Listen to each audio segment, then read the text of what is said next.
There are 3 books in the Bible known as the wisdom literature: Proverbs, Ecclesiastes, and Job.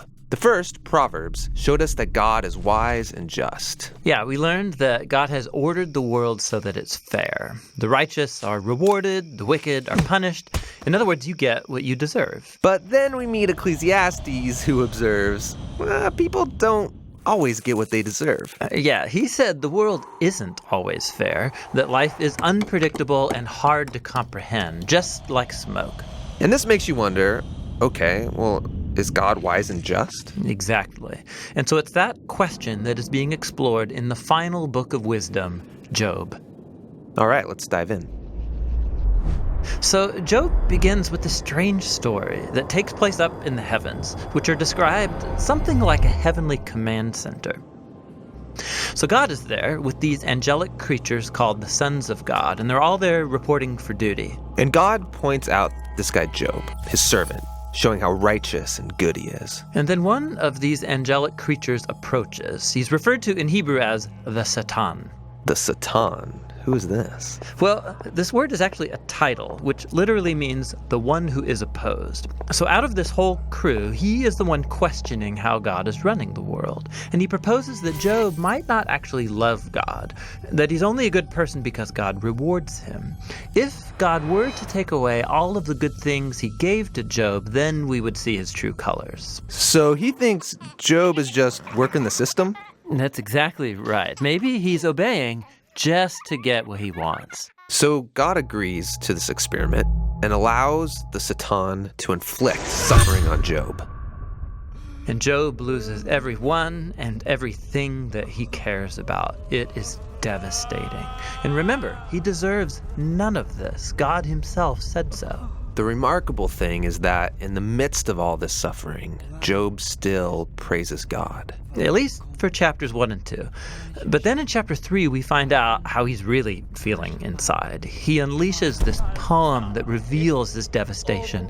It's a long, elaborate curse on the day that he was born. After this, some of Job's friends come to visit him to offer their help. And all of them are like, Job, you must have done something horribly wrong to deserve this. After all, we know God is just, and we know the world is ordered by God's justice and fairness, so you must be getting what you deserve. And for the next 34 chapters, the friends and Job go back and forth in very dense Hebrew poetry.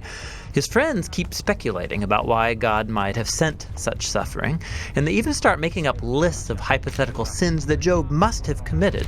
But after each accusation, Job defends his innocence. And Job is innocent. He is. He's also on an emotional roller coaster. At some moments, he's very confident that God is still wise and just. Yeah, in other moments, he's doubting God's goodness. He even comes to accuse God of being reckless, unfair, and corrupt. So by the end of the dialogue, Job demands that God come and explain himself in person, and God does so. He comes in the form of a great storm cloud.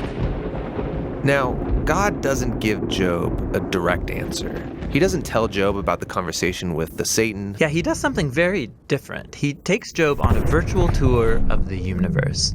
He shows Job how grand the world is, and he asks him if he's even capable of running it or understanding it, just for a day. He shows Job how much detail there is in the world, things that we might see every day, but really don't understand at all. But God does. He knows it all intimately. He pays attention to the beauty and operations of the universe in ways that we haven't even imagined and in places that we will never see. Then to conclude, God shows Job 2 wondrous beasts and brags about how great they are. Yeah, they are dangerous. I mean, they would kill you without even thinking about it. And God says they're not evil. They're actually a part of his good world. And then that's it. That's God's whole defense. It's kind of weird. I mean, what was this all about? It seems to be this. From Job's point of view, it looks like God is not just. But God's perspective is infinitely bigger. He's dynamically interacting with a whole universe of complexity when he makes decisions. And this is what God calls his wisdom. So Job asking God to defend himself is actually kind of absurd. He couldn't comprehend this kind of complexity even if he wanted to. So where does this leave us? Well, it leaves Job in a place of humility. He never learned why he suffered, and yet he's able to live in peace and in the fear of the Lord. But that's not where the book ends, because after this, God restores to Job double everything he had lost. And this, again, is surprising. I mean, is this a reward? Is God saying, "Congratulations, Job, you passed this elaborate test"? No, I mean, the whole book just made the point that Job losing everything was not a punishment, and so now getting it back isn't a reward. So why does he get it back? Well, apparently, God, in his wisdom, decided to give Job a gift. We don't know why. But what we do know is that Job is now the kind of person who, no matter what comes, good or bad, he can trust God's wisdom. And that's the book of Job, and the end of our wisdom series. These biblical books of wisdom are amazing. Each one offers a unique perspective on the good life, and you need to hear all of them together as you learn to live with wisdom and in the fear of the Lord.